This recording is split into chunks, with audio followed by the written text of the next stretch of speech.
Hello, everybody. This is Howard the Teaserking coming to you with the NFL Championship weekend games.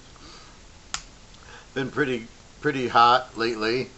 Um, Hit my bowl locks.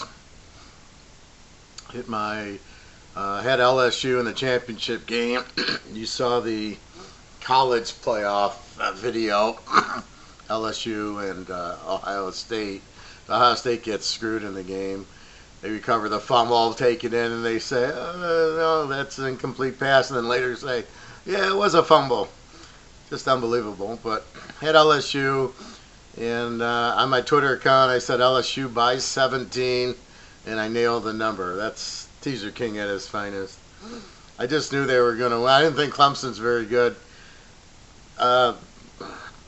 You can't look at last year and say this is how they are this year. They lost their whole defensive line to the pros. They lose a lot of key players. You know, the dynamics change. Now, to give you an example, UCF and Army. I hit them hard last year and won all over the place with them. This year, they were terrible. UCF lost to Pitt, lost to Cincinnati. Army lost all over the place. I had them against Michigan, and they seemed to fall apart. So you get ready. But Navy now, who was terrible last year, but good the year before, came back strong this year. So it's all who's on the team this year. You can't say, well, Clemson was the champs last year, therefore they're a great team. They weren't a great team. They didn't really beat Ohio State. I think they got lucky. I didn't like their game plan. It was a bunch of runs by the quarterback. The running back didn't show me anything, and the one receiver was okay until he fumbled the ball. So they get against LSU, and LSU, you know, all Clemson can do is blitz because they don't have their defensive line from the year prior, and LSU just ripped them apart, and that's what I knew would happen. Is that after watch, see, you've got to look at, you can't look at LSU from last year and try to assimilate them for this year. So you look at LSU and you go, Joe Burrow this year is not Joe Burrow last year. They changed the offense. Then you watch, they light up Texas early. They beat Auburn in a close game. They light up Florida. They light up Alabama. And then they go ahead and light up Georgia in the championship game. Now, the Florida, Georgia, and Alabama to some point had very strong defenses. Florida and Georgia were far ahead of Alabama. So you're watching them light them up. Here comes Clemson, and you can't get a read on Clemson because they didn't play anybody all year. I mean, they're playing Ohio State, and you have nothing on Clemson because they didn't. Their schedule was so weak. How they get into the playoff with that schedule is beyond me. But okay, they're in. But you got nothing to go by. You can't look at last year's Alabama game. Different players. The whole defensive line got drafted into the pros. 3 of them in the first round. So you can't say anything. So therefore, you got to look at this year's team. LSU beating the teams I just told you was not going to have any problem with Clemson. They're not scared by Clemson. They just they beat Alabama and they beat Georgia. I mean, you know. So hopefully we'll get a real playoff with a good, probably 16 teams, I would say. But if you can't have that many, maybe 12 or, at least 8. You need all the conferences represented and a couple of wild cards. Like perfect example here, LSU. Georgia should have been in it. Alabama should have been in it. Maybe even Florida. Ohio State's in. Penn State should have been in. Where was Oregon? Or maybe Wisconsin gets in. Where was these other teams? Oklahoma, where is Baylor? I mean, Baylor took them to the wire. So, I mean, that's the problem. You just assume, well, Alabama's the greatest team. They'll be in the playoff, or Clemson. Now, would LSU have cleaned the table on anybody? Yes, but that's a fluke. You don't normally have that type of team that's so strong and dominant offensively and defensively.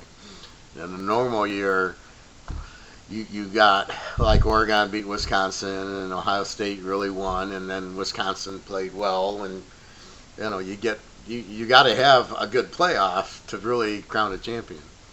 Anyway, so why am I talking that? Well, A, to say I hit LSU laying the 17 pretty hard, 3 teasers. B, Tennessee. Let's look at game 1. Tennessee, Kansas City. This is a false game. What are you talking about, How? What do you mean false? The teams are there. You can't look at Tennessee's stats for the whole year and analyze this game because you had Marcus Mariota the first 6 games, Tannehill the last 12 games. So all we can do is look at Tannehill. And that makes a whole difference in this bet. So you got the line 753. Let's take a look. So my first look is Tennessee with just Tannehill now scores 29 a game and only gives up 22. And by the way, the last 2 games at New England, at Baltimore, Baltimore scores 33 a game, New England 26. They held them under 14. By the way, Kansas City scores 28 and gives up 19. Now, the 19 superstitious because I don't know who that's against. They gave up 24 in the first quarter to Houston, albeit a block punt and a fumbled. So really they didn't. They probably gave up 10 points in that game to Houston. So again, KC's got a good defense. I'm not going to sell them short there. But Tennessee's much stronger offensively than they were if you include Mariota. Now, the problem with Tennessee, I don't have that much stats. I can't use Tannehill on Miami. He's sucked there. He probably didn't play, and who's tracking him there? So it's a huge shock that all of a sudden he's good. And all of a sudden they're running down the field. Now, most of it's Henry because everybody's keying on him and it allows Tannehill to do it, but KC's got to do the same thing. I mean, this Henry's just like a truck. So I watched week 10 or week 12 or whatever week Tennessee played Kansas City. The game was in Tennessee. And I'm watching for 2 reasons. How's Tennessee's defense handling Mahomes? Pretty good. He threw for a lot. He scored a lot. But there was some turnovers and some sacks in the game. More importantly, I was looking at how does Tennessee move on Kansas City. And they moved up and down the field on them. They ran it up and down the field. They couldn't stop Henry. And then Tannehill was throwing the ball very good. So from that standpoint, you still had Tennessee moving the ball. And with Henry, they want to, they can take some clock by having Henry, run the ball a lot more. You didn't really run it that much, or at least on the highlights. I just watched the 10-minute highlights on YouTube. I don't waste time with 3 hours at the game. But I think that's what's happening. I mean, you just didn't see a whole lot of, Henry didn't even run a lot for their points. It was a lot of passing. So because they key on Henry, it opens the passing up where you can't really double team. You got to have 8 guys in the box for Henry. So this is where I talk balance. This is the key to the balance here. So let's look at the offense. Again, it's a little skewed. They pass Tennessee for 250 a game. They run for 140. Basically 390. Kansas City, they throw for 290. They run for 98. About 390. That's dead even. When I look at the stats, how I come up with Kansas City is a 28-19. They're a 9. Tennessee is a 29-22. Is a 7. There's only 2 points difference. This game is dead even. Now, will it go over under, or do I take KC, or do I take Tennessee? I have no trend on Tennessee as a road dog. They're 4-2, 2-4 against. KC's 5-2, but if we take out the Mahomes game when he they lost to Green Bay with Mahomes. I'm going to call them 5-1. So it's a very 80% home favorite. They're 14-3 against the number, so I can't call them 15-2. You can't assume they beat Green Bay, but let's call them 14-2 because let's take that game out, which was a loss to Green Bay. They had beaten Denver when Mahomes gets hurt. They lose to Green Bay. Then they beat Minnesota. So, and then he comes back. So he missed the 2 weeks. So really, it's really just the Green Bay game that skews it a little bit. So, good home favorite, Kansas City. And I don't know if they're a good road dog, Tennessee. However, when I looked at the games, the road dogs they lost early were with Mariota. With Tannehill, not only did they not lose as the road dog, especially the last 2 weeks, they won as road favorites. They were a road favorite at Oakland, road favorite at Jacksonville, and they blew them out. That's the sign of a real good team, is when you win as a road favorite. So, again, we have that, looking at that perspective. The only game they really got that they should have won was Carolina.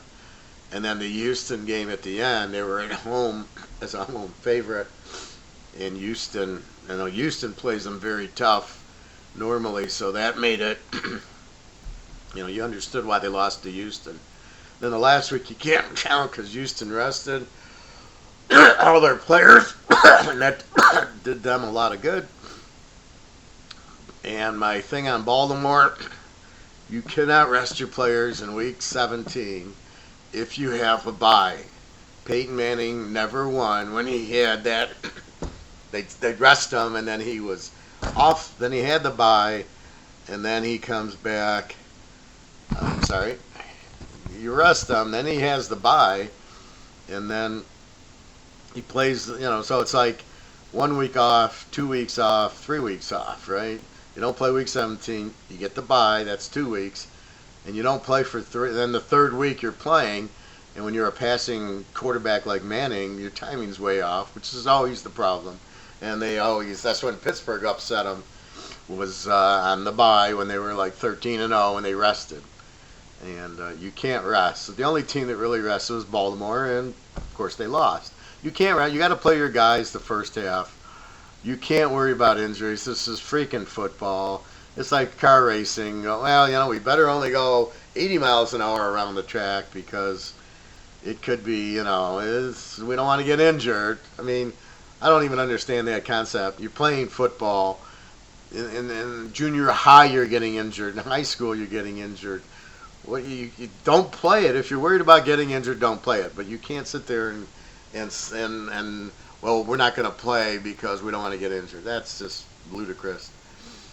So let's look at 2018 and 2019. And again, it's hard because Tannehill's not here. So the Tennessee stats, it's like when Manning went from Indy to Denver. You couldn't look at Denver before. You would just look at, okay, the first year Manning's here and the second year Manning's here. And you started getting your trends that way. But you could look at Indianapolis and see where they were strong and weak with Manning. I can't look at Miami now. It doesn't do me any good. I mean, I have no idea when he played, if he was healthy, if he didn't play. Kansas City, 14-3. If we throw out the one game, they're 14-2 as a home favorite, 29-5 overall, throwing out the Green Bay game, which you can do because Mahomes didn't play. So you got a very good home team in Kansas City. But now we're going to bring up the neutralizer. Oh wait, let's look at the quarterbacks. Mahomes 26-5. It's probably like 31-5 now because this doesn't include last week's game, my stats. And then Tannehill's like 25-6. So you don't worry about the quarterbacks. They're both there. Derrick Henry, 2,000 yards, roughly 1,540.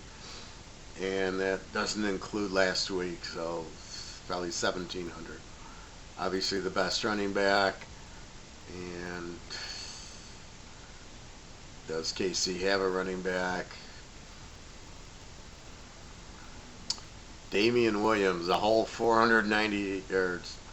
So it's a one-dimensional Kansas City team. So looking at the numbers, KC is a good home favorite.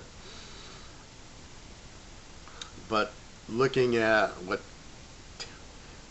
Tannehill's done and the points and their offense, defense, and the fact they beat them at home a month ago or 2 months ago, makes me think this game's more even than Kansas City is dominant.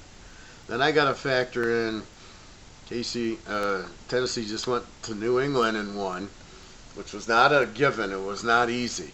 But I kind of said, well, Vrabel knows, he knows Belichick, and I see some of the other ex-coordinators have beaten Belichick.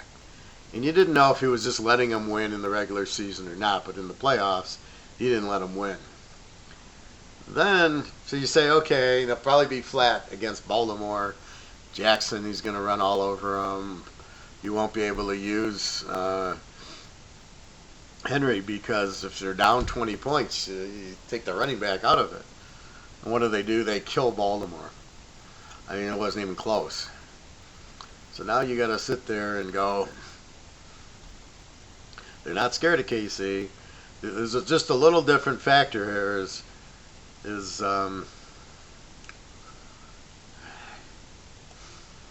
Jackson is not a good quarterback. He's a running back. Right? He's good running, not a great thrower. They only throw for 209 yards a game.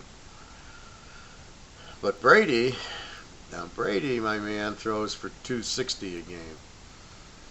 So they did shut him down. Now, yes, the weapons weren't there. There's no Gronk. There's no Antonio Brown, unfortunately. But with all that said, he still throws for 260 a game. And they basically shut them down to 13 points.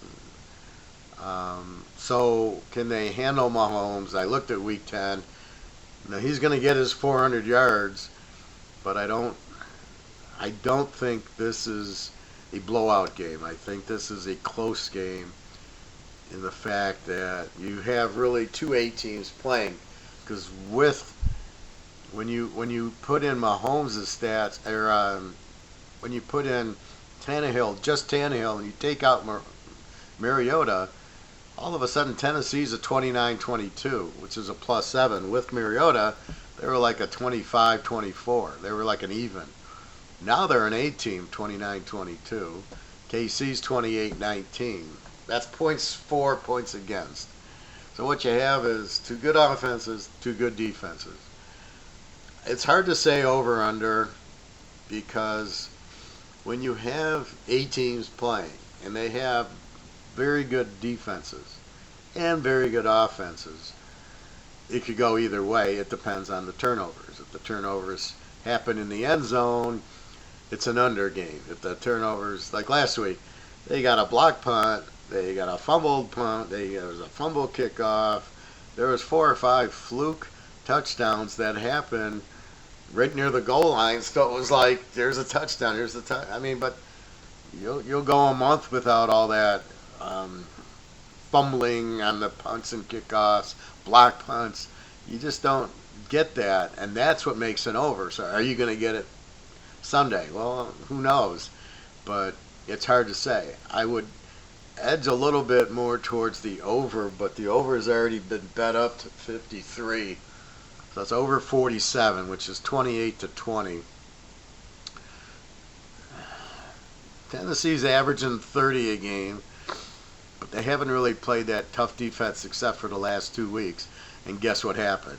New England is the top defense in the league, giving up 14, and they only scored 14.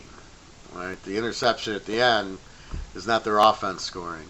And then you look at Baltimore, and they give up only 18 a game, and they scored 28. And Baltimore only got 12 on them.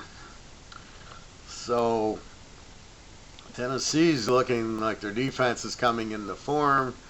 Their offense is not scoring a lot. They're using Henry more. to run. They're probably going to run him a lot to keep Mahomes on the bench.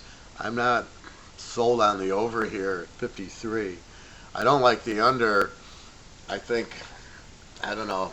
It's a hard one, but I probably would stay away from going over 47. But it could get there. But it just depends on the turnovers. It's very risky. However, the play in this game I like is Tennessee. Tennessee in 13, 13 and a half. You have two even teams playing. Because with Tannehill at quarterback, he's a normal, pretty good quarterback, which wasn't there in Miami. And then you have Tannehill, and then you got Henry, who's the difference maker. Good luck stopping that guy. Now their defense very strong against both. Baltimore, New England giving up 12 and 13. And Brady couldn't score the whole second half. That's not a fluke. And Jackson, terrible coaching going for 4th and 1s.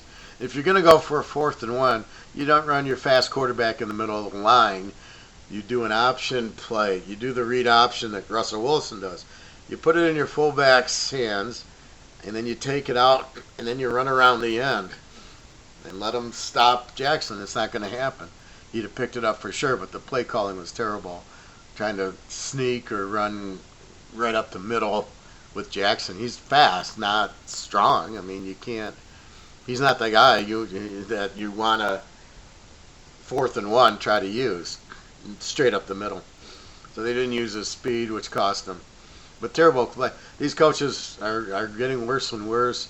They're fake punts, the 4th down, going for it on 4th, and these 2-point conversions. It's just, I don't know what I'm watching. The IQs of these coaches are incredibly stupid. Houston lost the game when Bill Bryan decides to fake punt from his own 30. Okay, if I'm down 10 points and it's late in the 4th, I'm doing it. In the second quarter, I'm up 24-7. It's an automatic punt the ball. It's an automatic. You can't sit there and give them the ball at the 35-yard line. Are you insane? So hopefully that guy gets fired. It's another terrible, weak coach. And then the guy at Baltimore should be fired. Going for it on 4th down twice. 4th and 1 at your own 40, and then at the 20, kick the field goal. Take the field goal. Goodbye. You take the points, because even if you pick it up, you're at the 19-yard line. It's not a touchdown. So now you're at the 19, 1st and goal, or 1st and 10. 3 plays, and you're kicking a field goal anyway. So the risk isn't worth the reward. You're risking a field goal, and the reward is a 1st down, which you'd probably have to kick a field goal anyway, but you might turn the ball over. Anyway, so, game 1. Take Tennessee in the 13 and a half, 13. It's a dead even game, how I see it. And the kicker's Andy Reid. Worst playoff coach in the history of life. Chokes all the time. Plays not to lose. I just don't see Kansas City running away with this. If anybody, I see Tennessee running away with it. I think this maybe is a close game. I give Tannehill more credit than he's been getting, that I gave him. He looks very good. And Henry just is so dominant that Mahomes, he will get his yards. When they get close, it's not going to be touchdown city. That's going to be very difficult against Tennessee, as New England found out at the 1-yard line, 4 cracks, and they couldn't do crap. So take Tennessee in the point. This to me is a dead even. 2 A teams playing each other, strong defenses and good offenses, and it should be a very close game. Game 2, Green Bay and the Niners. Let's take a look at that game. Here we have a little better trends. So let's look at the Niners. They score 30 a game, give up 19. And they've had injuries to the defense, and I think everybody's back now, and look out. So they're a plus 11. They score and to shut you out. Green Bay only scores 24 a game, gives up 20. Their defense isn't stellar. Their offense is terrible. Everybody thinks because Rodgers is on the team that they've been scoring 30 points a game. That's not the case. They scored 24. They went to Detroit. He couldn't even complete a pass in the first half. So I mean, you've got Green Bay. It's not really a very good team. I mean, look at Rodgers. He throws for 250 a game, and they run for 112, 363. But Frisco, Garoppolo throws for the same 251, and they run for 144. They get 396 a game. Frisco's going to run the ball down their throat, and there's not anything Green Bay can do. And when Rodgers goes back to pass, they're going to bury Rodgers. So let's look at some numbers. 2019, Green Bay is a road dog, 3-1. Not bad. 12-5 overall, not good. Terrible they're really not that good on the road. They're really not that good at home either. They're 7-2 as a home favorite, 8-1 bet against as a home favorite. So they're 12-5, 71% overall. Frisco, 7-2 as a home favorite, and that's with the Atlanta loss that should never have happened. 15-2 overall, 88% against the number. 8-0 on the road. Bet against 10-7. Well, let's go back to 18. Green Bay stats will be good. Green Bay 7-3 is a road favorite. 22-11 overall, nothing special. 7-3 bet against road dog. 25-8, 76% against. The 49ers 9-4 because they weren't that good last year. 26-7, 79%. 8-5 bet against as a home favorite. 21-12 overall. So you can see this is the problem with the NFL is you have so many changes that you can only, like Frisco, you can't really use them 5 years ago. The coach has been there 3. The quarterback, they were not very good last year. This year they're good, so I can really only look at this year's stats. But they're very strong this year. As I said, Frisco 30-19 plus 11, solid A team, probably will win the Super Bowl. Green Bay 24-20. By the way, played that game at Frisco, got crushed 38-9, and nothing's going to change with that game. There's nothing. Their offensive line, which is not very good, Green Bay's. Frisco's just gonna kill them. Boza have 3-4 sacks, and the rest of the line. Richard Sherman's there.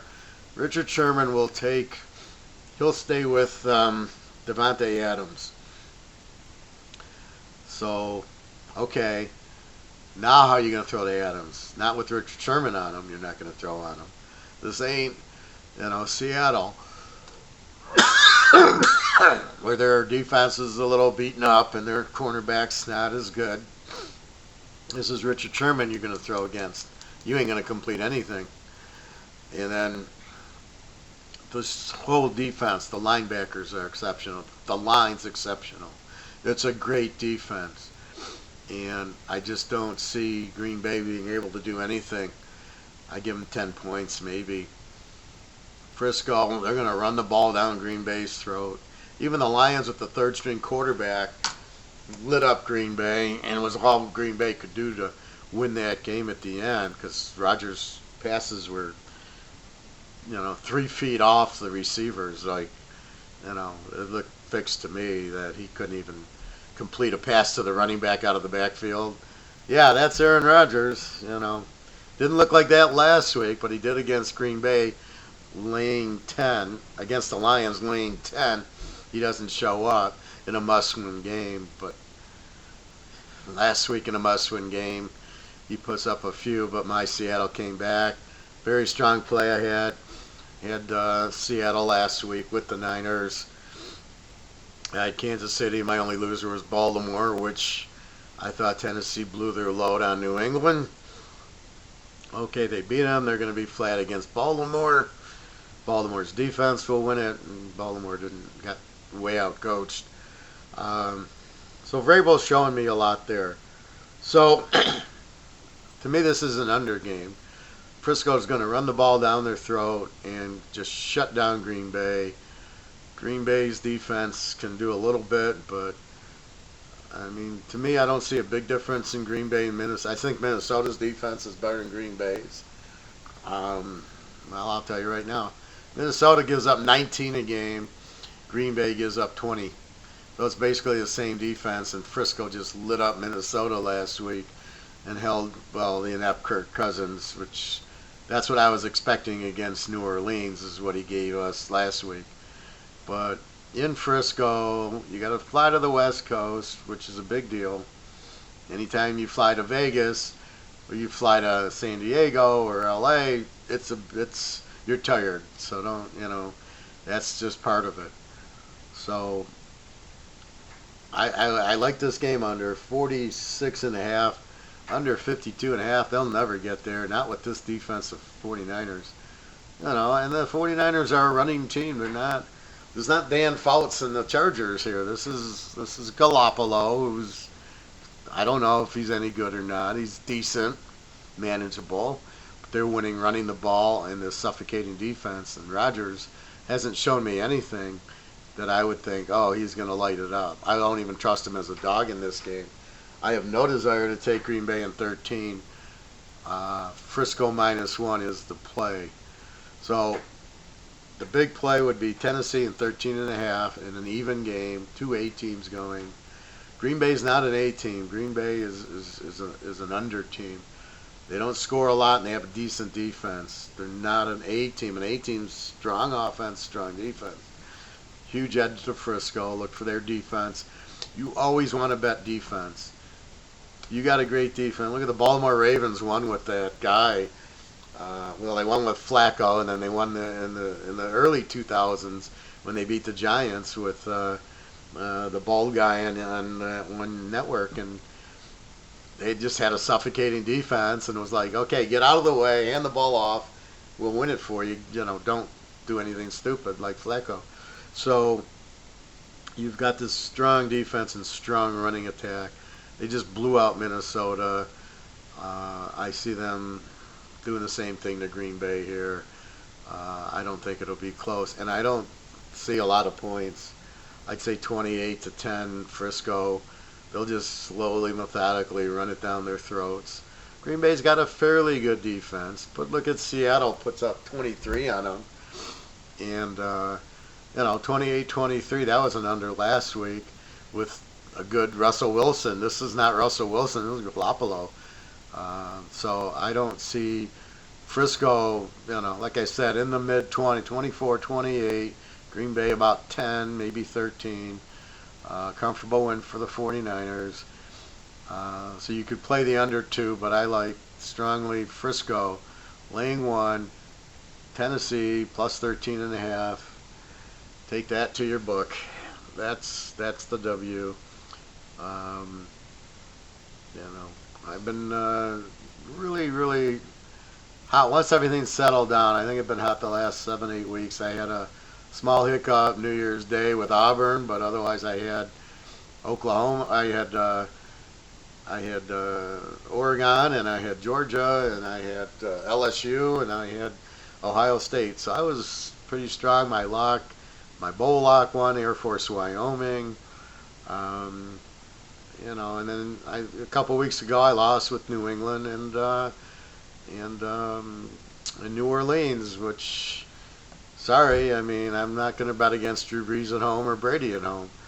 Not knowing Tennessee, now maybe if they played, I could see taking the game under the Tennessee game with their defense and running, and New England's really an under team with their defense and not a lot of scoring.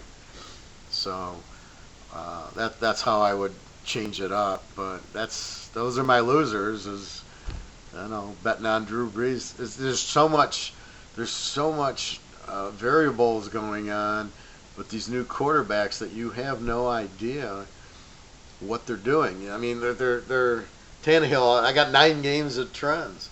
Mahomes, okay, I got 2 years. Garoppolo, I got basically a year and a half, and it's not pretty. And Tannehill, nothing, and then Lamar Jackson, you got a year and a half. And well, Drew Brees we got, and New England we got. Kirk Cousins I got a year and a half of. Russell Wilson I know. And then Green Bay, and the kicker on Green Bay is they got a new coach, so you don't even know how the coach can coach. That's the problem. And we know Andy Reid's the biggest choke, so that's another reason I like Tennessee is the Andy Reid angle of never winning a conference championship game and going to the Super Bowl one time with the best team for 7-8. Those Eagles teams should have went 5 times to the Super Bowl. Just terrible coaching. So I don't get Andy Reid, such a bad coach. All right, everybody, well, let's go make some money. www.teaserking.com. I guess I'm not expecting any buyers because I just gave you the pick, but I appreciate all the business and the looks. And I've been really sick, as you can hear me. I've had nasal infections and a lot of different things and with the throat and everything, so it was hard to do a video. I apologize for not being there last week. I did tweet out the LSU 17 on Twitter, Teaserking on Twitter. I did tweet that. But anyway, so good luck to you. I'll have a Super Bowl one. If it's Frisco, Tennessee, it's going to be under. And I'll see who I'm taking. If it's Frisco, Kansas City, then it'll be Frisco. Well, it depends on the point spread. But I got to come up with the over-under and the team because it's a teaser. All right, everybody. Good luck to you this weekend. Happy Martin Luther King Day. And enjoy your weekend. All right. www.teaserking.com. Thank you very much for following me this year, and I hope I made you a lot of money.